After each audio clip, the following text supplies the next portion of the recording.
తెలంగాణ సకినాల విధానము. 5 గంటలు బియ్యం నానబెట్టుకోవాలి. కొంచెం తడిగా ఉంటే ఆరబోసుకోవాలి, తడి లేకుండా. మిల్లు దగ్గర మెత్తగా పట్టించుకోవాలి పిండిని. ఇలా ఉండాలి పిండి, మెత్తగా ఉండాలి సకినాలకు వచ్చే విధానంగా. ఓమ,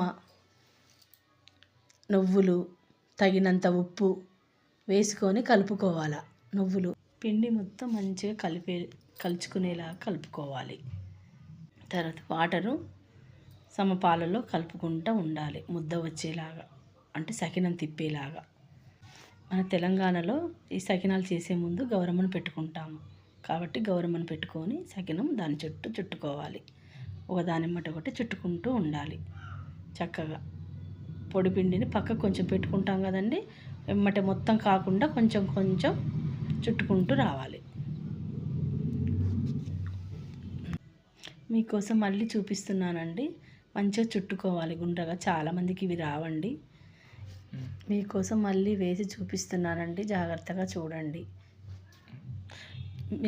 మీకోసం మళ్ళీ చేసి చూపిస్తున్నానండి.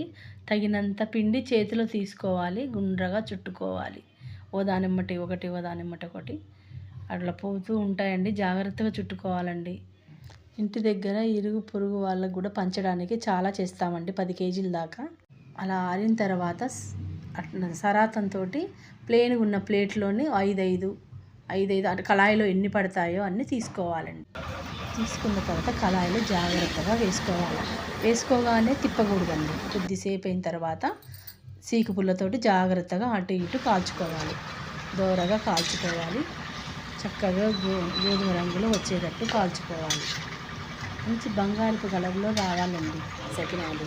చక్కగా పరపరలాడుతూ ఉంటాయి. తీయగానే జల్లిబుట్టలో వేసుకోవాలండి. వేసుకున్న వెంటనే గిన్నెలోకి తీసుకోవాలి. గిన్నెకు మాత్రం మూత పెట్టకూడదు. మూత పెడితే మాత్రం మెత్తగవుతాయి. దేవుడికి, మా అత్తయ్య మామయ్యలకు పెట్టిన తర్వాతనే మేము తింటాము.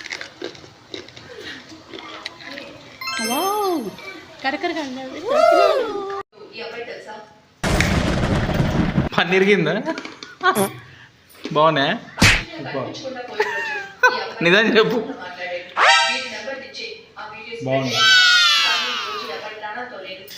మా వీడియో నచ్చినట్టయితే సబ్స్క్రైబ్ చేసుకోండి. Thank you for watching.